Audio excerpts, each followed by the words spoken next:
En las últimas semanas participamos en una nueva serie de sermones y comenzamos esta serie. Es una serie de sermones, lo que a mí me gusta llamar exegéticos, que hemos titulado Jesús es mejor. Y lo que queremos decir cuando usamos la palabra exegéticos es que es una serie que no es topical, sino que nosotros no simplemente predicamos lo que nosotros pensamos que es mejor predicar, ¿verdad? O lo que nos gusta más, sino que nosotros nos entramos a un libro de la palabra de Dios, y en este caso hemos entrado al libro de Hebreos y recorremos todo el libro, ¿verdad? Recorremos todo el libro sin omitir ninguna parte de él y contemplando todo lo que el autor quiere comunicarnos en ese libro. No simplemente predicamos sobre los tópicos que nosotros queremos predicar, sino que lo que el autor de la palabra quiere, ¿verdad?, darnos. Así que estamos en el libro de Hebreos, en esta serie que hemos llamado Jesús es mejor, y les voy a pedir que si tienen sus Biblias con ustedes, ábranlas a Hebreos capítulo 2. Hebreos capítulo 2. Y hasta ahora en el capítulo inicial, en Hebreos 1, hemos visto que Jesús es mejor, ¿verdad? Que el libro completo de Hebreos es sobre Cristo, la persona de Jesús. Y la introducción declara que Cristo es la última palabra de Dios para el hombre, ¿verdad? Que no hay ninguna palabra más, no hay nada más que decir, no hay nada más que podamos agregar a la palabra de Jesucristo, ¿verdad? No hay ángeles que puedan agregarle, no hay papas que puedan agregarles, ¿verdad? No hay Budas que puedan agregarles, no hay Mohammed que pueda agregarle, no hay Joseph Smith ni Charles Russell que puede agregarle a la palabra de Cristo, porque Cristo es la última y completa palabra de Dios. Eso es lo que el autor nos dijo. También él nos dijo, ¿verdad?, que Jesús no solo es mejor, sino que Él es el que creó todo. Él es el único, Él es el principio, el fin. Él es el que creó todo, Él es el que sostiene todo. De hecho, Él es la representación misma de la gloria de Dios. Y en referencia a nosotros nos dijo que Cristo Jesús logró nuestra salvación haciendo propiciación, o sea, lo cual esa es una palabra bíblica que simplemente nos comunica que Él pagó el precio con su sangre. Jesús es el Dios hombre que es superior a los ángeles, ya que a cuál de los ángeles Dios ha llamado mi hijo, ¿verdad? Él es más grande, Él es superior, Él es mejor.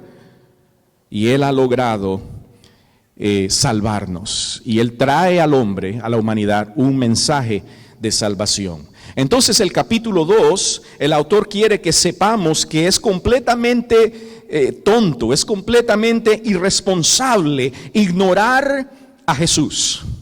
Porque si nosotros ignoramos a Jesús, si nosotros descuidamos el mensaje de Jesús, entonces no hay más esperanza para nosotros.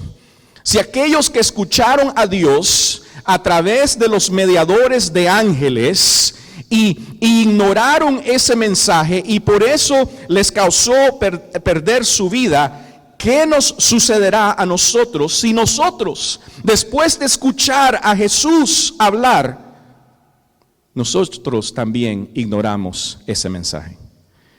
Escuche, amigo mío, José Prado está aquí hablando con ustedes esta mañana, pero escuchen algo. Yo no vengo en nombre de José Prado, yo vengo en nombre de esta palabra misma. Yo vengo en nombre de lo que Dios ha dicho. Y es Dios el que habla a nosotros en esta mañana.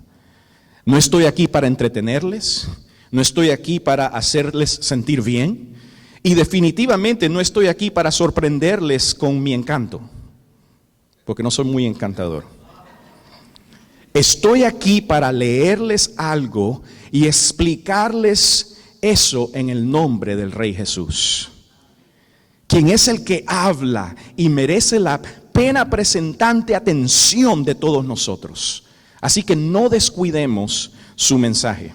Su mensaje te llevará a una herencia perdida. Su mensaje te dará vida eterna. Su mensaje te hará un hijo de Dios. Su mensaje te santificará y te sostendrá hasta el día en que por el mismo mensaje recibiremos una gran bienvenida delante del reino de Dios en el cielo.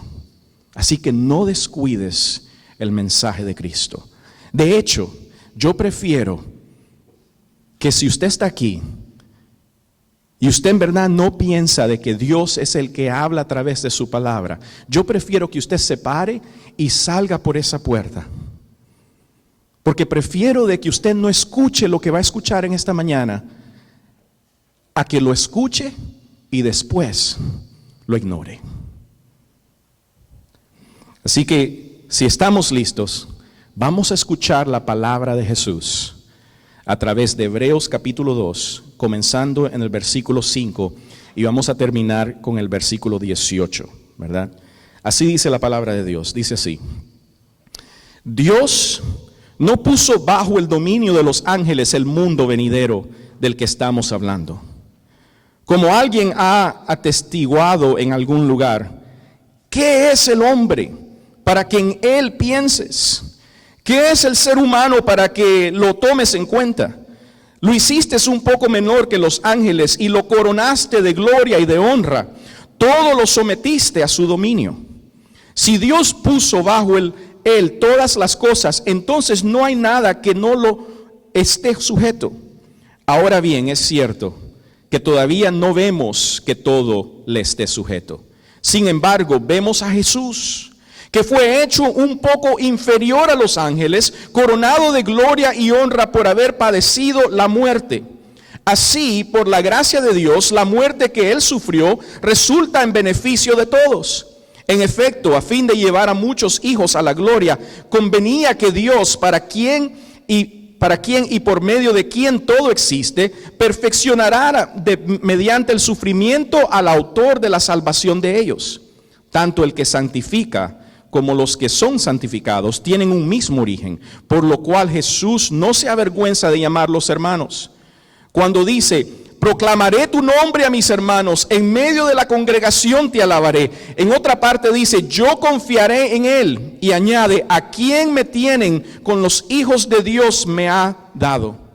Por tanto, ya que ellos son de carne y hueso, él también compartió esa naturaleza humana para anular mediante la muerte al que tiene el dominio de la muerte, es decir, al diablo, y librar a todos los que por temor a la muerte estaban sometidos a esclavitud durante toda la vida. Pues ciertamente no vino en auxilio de los ángeles, sino de los descendientes de Abraham.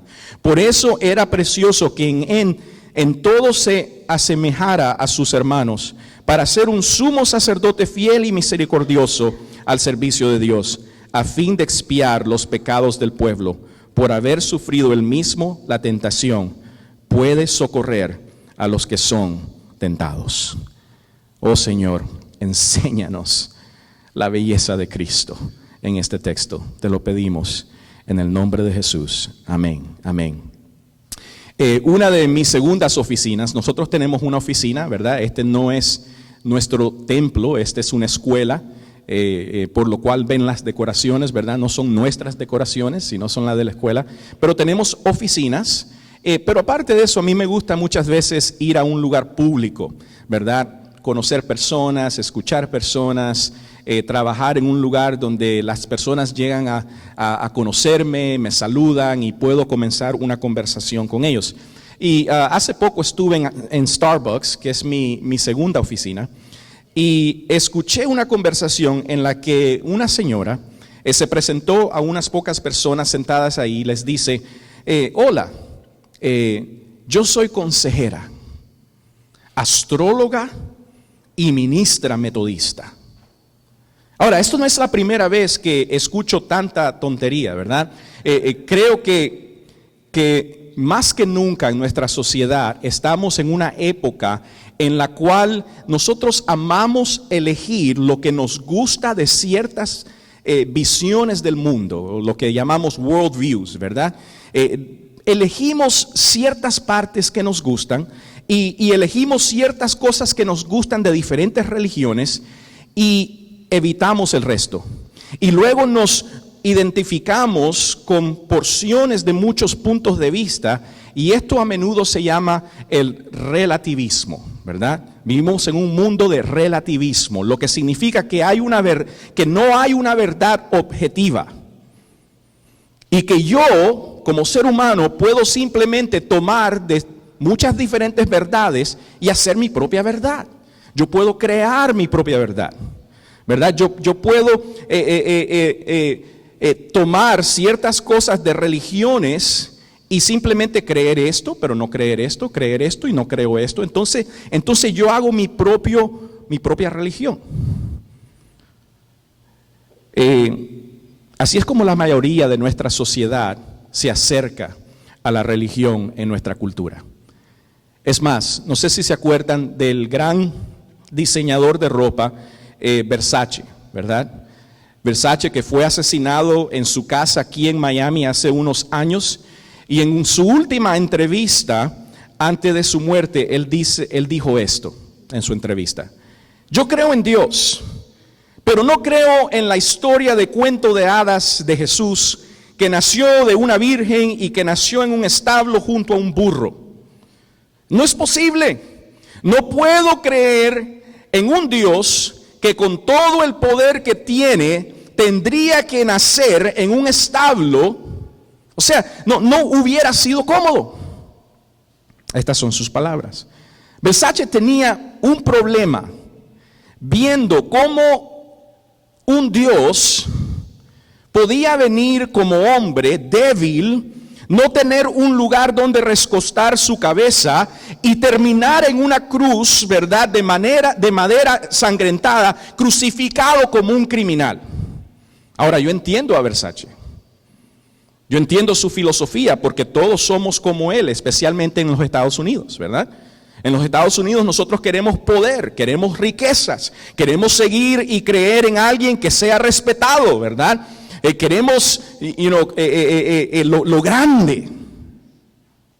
Queremos líderes que pueden sentarse en tronos de oro y hablar ante las multitudes con gran sabiduría terrenal.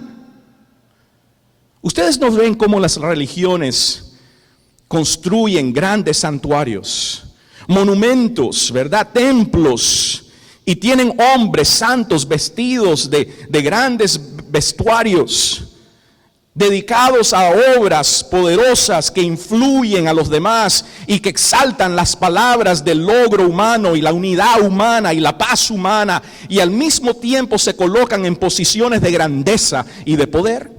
¿No es así? Quiero decir que nosotros amamos eso. Eso es lo que nos atrae. Pero cuando nosotros vemos al Jesús de las Escrituras, lo que vemos es un hombre vestido de debilidad, viviendo una vida de sufrimiento y muriendo una muerte de vergüenza. No es extraño que el mundo lo desprecia, ¿verdad? No es extraño que el mundo desprecia a Cristo. No es extraño que el mundo desprecia a todos aquellos que predican su mensaje. Porque no es un mensaje que es rico de escuchar. No es un mensaje que conmueve a las multitudes. Ahora, yo sé, iglesia, que nosotros no estamos siendo tentados de la misma manera, ¿verdad? Los hebreos estaban siendo tentados porque ellos estaban viviendo lo que era seguir a Cristo en una cultura donde estaban siendo perseguidos por su fe en Cristo. Y entonces tenían la tentación de regresar a su religión judaísta, ¿verdad? Tenían esa tentación de regresar al gran templo, a los grandes sacerdotes vestidos de lana. Ellos tenían esa tentación de regresar atrás. Y quizás nosotros no tenemos la tentación de regresar al catolicismo o donde sea nosotros el Señor nos sacó, ¿verdad? Pero yo sí creo que tenemos la tentación de distorsionar al verdadero Jesús y de atribuirle etiquetas terrenales que no le pertenecen a Él.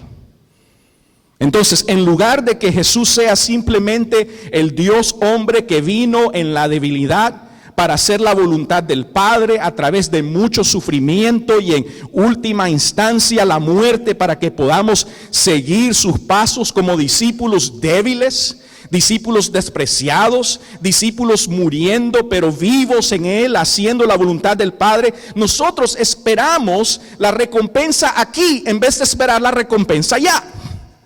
Nosotros buscamos a un Jesús que nos da la fuerza para cambiar nuestra cultura, ¿verdad? Que nos da la motivación para sacarnos de la ruina, ¿verdad? Que nos da el entrenamiento que nos llevará a nuestros objetivos y Él es nuestro liberador de la opresión del partido político que nosotros no auspiciamos.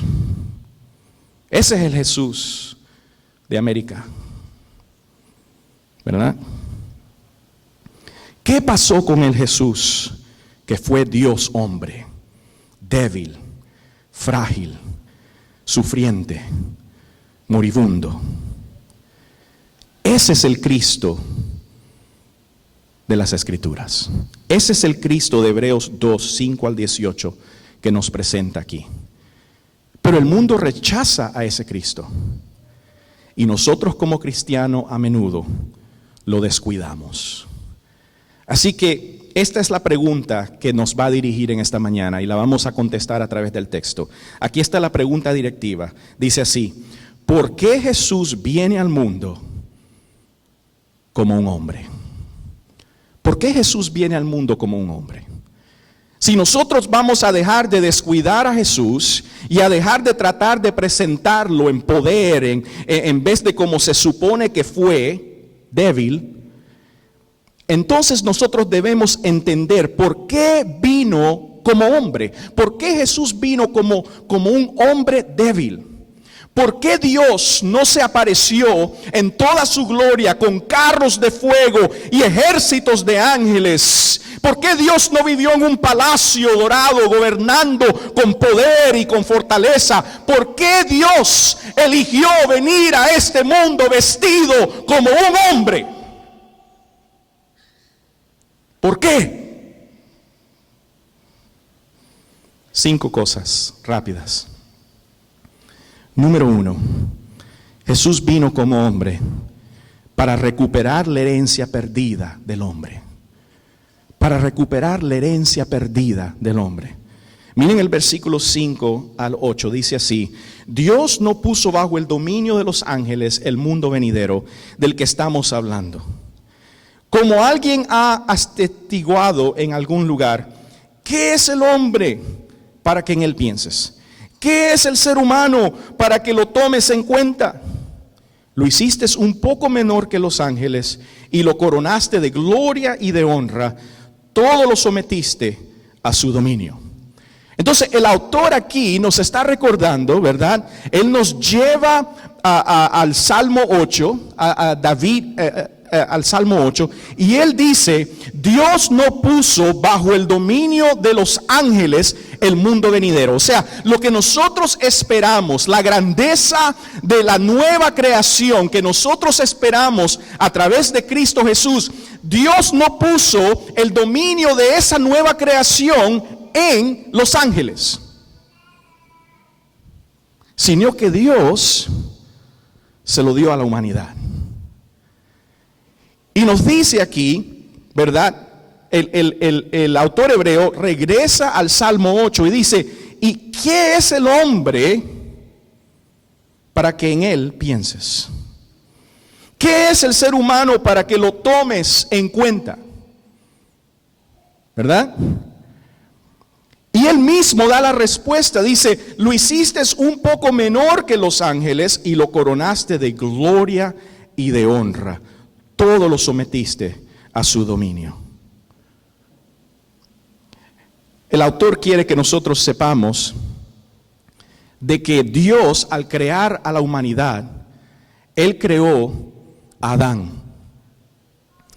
Y Él le dio a Adán gloria y honra. le dio a Adán dominio sobre toda la tierra. Ahora, el autor aquí no está pensando simplemente la tierra, pero el universo completo, ¿verdad? Dios, en el plan de Dios está de que el hombre tuviera dominio sobre todo el universo. Pero Dios viene y crea a Adán y lo pone en un planeta pequeño en la tierra. Y le da dominio sobre toda la tierra, sobre toda la creación en la tierra. Pero a través de ese dominio, Adán iba a aprender la obediencia. Pero ¿qué pasa? Adán no obedece a Dios. Y a través de Adán, la humanidad cae. Porque la manera que Dios obra con nosotros, ¿verdad? Es que hay solo dos tipos de hombres.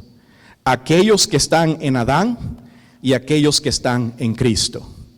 Todos nacimos en Adán. Todos. Porque Dios creó la humanidad y Adán es el padre de la humanidad. ¿Verdad? Entonces, aquí el autor nos recuerda de que Dios había coronado de gloria y de honra y había sometido la tierra a Adán. Pero Adán perdió esa gloria, perdió esa honra. Mas, sin embargo, el autor quiere que nosotros sepamos, ¿verdad?, de que aunque Adán perdió eso, Cristo vino para que entonces a través de Cristo esa gloria y esa honra fuera restablecida. Y es por eso, ¿verdad? Es por eso que él dice en el versículo 8, él dice estas palabras, él dice, ahora bien, es cierto, dice, es cierto que todavía no vemos que todo le esté sujeto. O sea, él está diciendo, mira, el hombre fue creado de tal manera que Dios dio toda la gloria, toda la honra, todo el dominio al hombre, ¿verdad? Pero en el versículo 8, él nos recuerda una vez más que fue toda la gloria y toda la honra. Es más, dice así, mira, dice así, dice, si Dios puso bajo él todas las cosas, entonces no hay nada que no le esté sujeto. Pero después hace la pregunta, ahora bien, es cierto que todavía no vemos que todo le esté sujeto. Quiere decir, si Dios hizo al hombre de tal manera que le dio toda gloria, honra y dominio, ¿por qué es que está la creación como está? No vemos que eso sea cierto, ¿verdad? Y el autor hebreo dice, sin embargo, versículo 9, vemos a Jesús, que fue hecho aún poco inferior a los ángeles, usando la misma terminología que usó del hombre, ¿verdad? El hombre fue hecho un poco menor que los ángeles. Bueno, Jesús también fue hecho menor que los ángeles. Esto no quiere decir que Jesús fue creado. Yo sé que testigos de Jehová, mormones, usan estas versículos para decir que Jesús fue una creación de Dios. No, lo que significa aquí es que Jesús también, ya como vimos en el capítulo 1, ¿verdad? Jesús, ya vimos la deidad de Jesús en el capítulo 1, pero aquí estamos viendo cómo Jesús ahora toma la misma forma de hombre, ¿verdad? Así como el hombre fue creado un poco menor que los ángeles, de tal manera también Jesús toma una posición menor que los ángeles, inferior a los ángeles, coronado de gloria y honra por haber padecido la muerte. Entonces lo que nos dice es que la cruz del Calvario, lo que Cristo hizo, su sacrificio fue, ¿por qué vino Jesús como hombre? Para entonces Él, a través de su vida, su muerte y su resurrección, poder recuperar la gloria, la honra y el dominio que el hombre había perdido. ¿Ves? Es por eso. Jesús viene como hombre para recuperar la herencia perdida del hombre. Número 2, Él viene para redimir al hombre de la muerte. Miren el versículo 9, una vez más, dice: sin embargo, vemos a Jesús, que fue hecho un poco inferior a los ángeles, coronado de gloria y honra por haber padecido la muerte. Así, por la gracia de Dios, la muerte que Él sufrió resulta el beneficio de todos. En efecto, a fin de llevar a muchos hijos a la gloria, convenía que Dios, para quien y por medio de quien todo existe, perfeccionara mediante el sufrimiento el autor de la salvación de ellos. Entonces lo que vemos aquí es que Dios, ¿verdad?, viene en forma de hombre. Jesús viene en forma de un hombre débil igual que nosotros. Él nace, ¿verdad? Su madre tenía que cambiarle pañales. Él lloraba cuando necesitaba comida, ¿verdad? Él tenía que dormir, tenía que descansar. Un hombre débil como usted y como yo, ¿verdad? Y viene para que a través de él pueda redimir al hombre de la muerte. ¿Y cómo lo hace? Bueno, lo hace a través de la gracia de Dios. Mire que dice aquí: así, por la gracia de Dios, la muerte que Él sufrió resulta en beneficio de todos. Yo quiero que ustedes sepan, que nosotros sepamos, que Jesús viene como viene, porque esa es la gracia de Dios. Si Dios hubiese venido en todo su esplendor, en toda su gloria, ¿verdad? Como el Dios soberano del universo, a juzgar como un juez, ¿qué hubiese pasado? Hubiese acabado con todos nosotros. Pero no, Dios viene vestido como un hombre. ¿Para qué? Para morir la muerte que usted y yo merecíamos. Para que Dios Padre, el justo Dios, ¿verdad?, por gracia, sometiera a su Hijo a la muerte que usted y yo merecíamos. Entonces, ¿por qué Dios en la persona de Jesús viene como hombre? Él viene para redimir al hombre de la muerte. A través de la gracia de Dios, Dios nos manda a un mediador, a un salvador, y a través de la muerte de Dios, Cristo muere. Y mire lo que dice aquí: la muerte que Él sufrió resulta en beneficio de todos. O sea, la muerte de Cristo no fue una muerte de modelo, ¿verdad? Él no estaba modelando cómo amar. Hay muchas personas que renuncian, ¿verdad?, a la muerte sustituta de Cristo en nuestro lugar. No, yo creo en Cristo, yo sé que Él vivió, yo sé que Él murió en una cruz, pero su muerte en una cruz no fue por mí, ¿verdad? Su muerte en una cruz fue porque los judíos no lo querían y los romanos, para apacentar a los judíos, entonces lo crucificaron, ¿verdad? Pero su muerte no fue por mí, sino que su muerte simplemente es un acto, un modelo, ¿verdad?, de alguien que tenía unos principios de amor y unos principios de amor a la humanidad y era un buen maestro. No, Cristo es mi sustituto. Él muere en mi lugar para que yo tenga vida, ¿verdad? Es por eso que la muerte de Él es beneficio para todos los que en Él creen, ¿verdad? Yo sé que el texto ahí dice para todos, pero en verdad, en beneficio de todos, pero en verdad en el idioma original lo podemos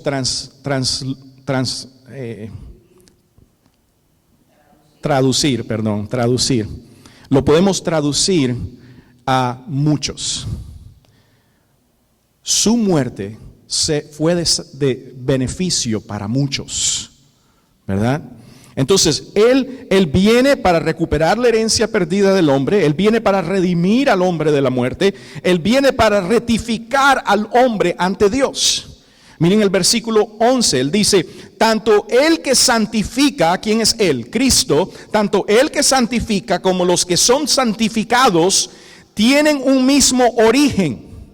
Por lo cual Jesús no se avergüenza de llamarlos hermanos. Cuando dice, proclamaré tu nombre a mis hermanos, en medio de la congregación te alabaré. En otra parte dice, yo confiaré en él. Y añade, aquí me tienen con los hijos de Dios, me ha dado, ¿verdad? Entonces Cristo, ¿verdad? El autor de Hebreos nos quiere decir que nosotros hemos sido santificados. Por eso usé la palabra ratificar, que significa que hemos sido recibidos, ¿verdad? Ya no estamos como enemigos en contra de Dios, pero Dios nos acepta. Él nos acepta a través de Cristo. Cristo viene como hombre, ¿verdad? Para que nosotros seamos ratificados delante de Dios. O sea, no simplemente Él muere para pagar el sacrificio de nuestro perdón, pero Él vive para tener una vida completa de santidad, para que nosotros ahora que creemos en Cristo somos puestos en Él, unidos con Él, y ahora unidos con Cristo, cuando Dios nos ve a nosotros, Él nos ve santo y Dios nos acepta. O sea, Él ha rectificado al hombre ante Dios. Ya Dios no nos ve como enemigos. Yo quiero que usted sepa algo. Yo sé que a muchos pastores no les gusta decir esto. Yo quiero que usted sepa algo. Que usted y yo somos pecadores. Es más, yo estoy seguro que yo estaba pecando antes de pararme aquí, y estoy seguro que aún estando aquí hablando con ustedes, he estado pecando. Porque el pecado no es simplemente algo que yo hago o no hago. El pecado es mi naturaleza. Yo nací en pecado. Todo lo que yo hago, aún mis buenas obras, están manchadas de mi pecado. Porque las motivaciones de mi corazón no son las motivaciones que Dios quiere que yo tenga. Yo muchas veces me paro aquí y hablo con ustedes queriendo su aprobación. Pero lo lindo de Cristo es que Él vino y todo lo que Él hizo fue perfecto. Todo lo que Él hizo fue con un motivo perfecto, para agradar al Padre, para hacer la voluntad del Padre. Y todo lo que Él vivió lo hizo en mi lugar. Así que ahora, cuando Dios me ve a mí, no me ve como José Prado el pecador, sino que me ve como José Prado, el Hijo de Dios a través de Cristo Jesús. Eso es lo lindo. Nosotros no queremos al hombre débil. No queremos al hombre que murió en una cruz, al hombre que creció sin tener un lugar donde apoyar su cabeza. No queremos a ese Cristo. Pero ese es el Cristo que nos ratifica delante de Dios. Ese es el Cristo que todos nosotros necesitábamos, ¿verdad? Entonces, Él nos ratifica, ¿verdad? Delante de Dios. Él nos ratifica por santificación. Quiere decir que Él nos aparta. Tanto el que santifica, el que nos apartó. Él nos apartó para Dios, ¿verdad? Pero no simplemente nos apartó. No es como que Dios ahora dice, bueno, Raúl, te voy a aceptar. Está bien, porque mi hijo hizo este sacrificio por ti. Entonces, bueno, está bien, siéntate a mi mesa, ¿verdad? No, sino que no simplemente nos santifica, pero nos adopta por adopción. Dice, por lo cual Jesús no se avergüenza de llamarlos hermanos. Y después, el autor de Hebreos va al Salmo 22, que es una gran foto de Cristo y el sacrificio de Cristo. Y dice aquí, proclamaré tu nombre a mis hermanos. Yo no sé. Mire, mi padre tiene como 17 hijos. Yo solo tengo cercanía a mi hermana, que es de padre y madre. Así que tengo como 15, 16 hermanos y hermanas, muchos de ellos ni los conozco, ¿verdad? Yo quiero que ustedes entiendan de que Dios nos ha adoptado de tal manera, ¿verdad?, que ahora Cristo nos llama hermanos. No simplemente somos la creación que Él hizo, pero Él nos ha adoptado a sentarnos a la mesa del Padre como hijos de Dios.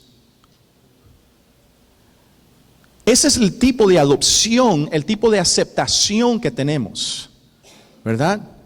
Es una aceptación cercana. Yo sé que para mí, tal vez, que nunca crecí con mis hermanos, es un poco difícil entender eso a veces. Entender de que tengo un Padre, ¿verdad?, que me ama de tal manera y que me ha unido a hermanos y hermanas. Es difícil para mí, porque como dije, nunca he convivido con ellos. Pero yo quiero que ustedes sepan, Dios es un Dios perfecto y un Padre perfecto, y Él los ha traído, los ha aceptado a ustedes como hijos y hijas.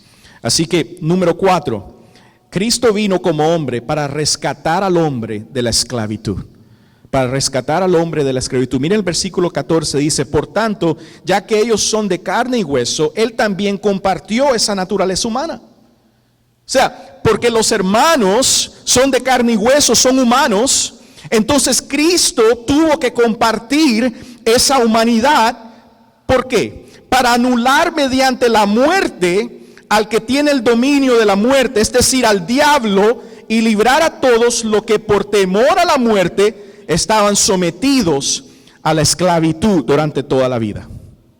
Entonces, Él viene como hombre para rescatar al hombre de la esclavitud. ¿Por qué? Porque nosotros éramos esclavos al pecado. ¿Qué quiere decir que éramos esclavos? Bueno, número 1, éramos esclavos a nuestras propias pasiones. Y nuestras propias pasiones nos llevan a la esclavitud del pecado, porque nos llevan a pecar, ¿verdad? Pero no solo eso, también éramos esclavos en el sentido, ¿verdad?, de que el diablo, que él es el acusador de la humanidad, ¿verdad?, él tenía control de nosotros. Porque a través de la ley de Dios nosotros seguíamos pecando. ¿Por qué? Porque nunca podíamos someternos a la ley de Dios. Entonces seguimos pecando y el diablo está ahí acusándonos por cada pecado que nosotros hacemos, ¿verdad? Y eso nos mantiene en un sentido de esclavitud. Somos esclavos. Pero Cristo viene y a través de su humanidad, ¿verdad?, Él toma la humanidad y Él vive una vida perfecta, y a través de su muerte paga por todos nuestros pecados, el pasado, el presente, el futuro, pago. It is finished. Tetelestai. Consumado es. Ya el diablo no tiene poder contra nosotros. Ya él no tiene esas cadenas de esclavitud en contra de nosotros, ¿verdad? Hemos sido liberados, y hemos sido liberados de la esclavitud del temor. El temor. Miren, la mayoría de nosotros, al reconocer que pecamos, al ver nuestro pecado, ¿qué hacemos? Hacemos lo mismo que Adán hizo. Se esconden. Nos escondemos. ¿Por qué? Porque tememos a la muerte, tememos al pago del pecado, tememos, ¿verdad?, a la condenación delante de Dios. Pero Cristo, al ver a Cristo en la cruz, al ver que Él muere, al ver que Él resucita de entre los muertos, nosotros tenemos esa seguridad de que Cristo venció la muerte, de que Él venció, ¿verdad?, la condenación del pecado, porque nuestro pecado fue puesto en Él y Dios condenó el pecado en Él. Pero Él resucitó de entre los muertos. Entonces ya no hay temor para nosotros. Ya no deberíamos de andar temiendo, ¿verdad?, de que vamos a recibir una condenación. Vivimos libres, hijos de Dios, hijas de Dios, libres para servirle, libres para adorarle, libre, ¿verdad?, sin ese peso de condenación en contra de nosotros. Por último, mis amigos, Cristo vino como hombre para restaurar al hombre en tiempos de fracaso. Para restaurar al hombre en tiempos de fracaso. Miren el versículo 16, dice así: pues ciertamente no vino en auxilio de los ángeles, sino que los descendientes de Abraham. Ahora, ¿qué quiere decir eso? ¿Quiere decir que Cristo simplemente vino a auxiliar a los judíos? No, ¿verdad? Él está hablando, los descendientes de Abraham son los descendientes que a través de la fe recibieron justificación. Todos los hijos de Abraham son aquellos que creen. Es por eso que cuando Zaqueo, ¿verdad?, invita a Jesús, Jesús se invita a la casa de Zaqueo, ¿verdad?, y llega ahí. Es por eso que cuando Zaqueo pronuncia, ¿verdad?, Señor, yo voy a regresar 4 veces más de todo lo que yo he tomado, ¿verdad?, y yo voy a regalar la mitad de mis bienes a los pobres. ¿Qué dice Jesús? Hoy ha llegado la salvación a este hogar, porque Él es descendiente de Abraham. ¿Qué quiere decir? Bueno, que Él ha creído, Él ha tenido fe en Cristo, y por la fe somos descendientes de Abraham. Nosotros somos el nuevo Israel de Dios. Nosotros somos el Israel de Dios. Nosotros somos los hijos de Abraham, ¿verdad? Y entonces dice, Jesús vino a auxiliarnos. Y dice, por eso, el versículo 17, por eso era preciso que en todo se asemejara a sus hermanos, para ser un sumo sacerdote fiel y misericordioso al servicio de Dios, a fin de expiar los pecados del pueblo. O sea, Dios, ¿verdad?, Cristo viene como hombre para vivir como hombre, para ser tentado como hombre, para pasar todas las dificultades que nosotros pasamos, para que Él entonces pueda auxiliarnos y ser nuestro sumo sacerdote. ¿Qué quiere decir sumo sacerdote? Ser aquel que nos representa delante de Dios, ¿verdad? No sé ustedes, pero ustedes saben esas personas que vienen cuando usted está parado en una luz y vienen a tratar de venderle algo, o vienen a pedirle dinero, limosna, o vienen con un papelito para darle, vienen normalmente con un papelito para darles algo, alguna información, ¿verdad?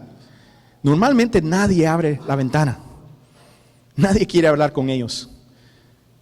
¿Sabe? Cada vez que una persona viene a tratar de entregarme una propaganda en la luz, yo sí abro mi ventana y cojo la propaganda.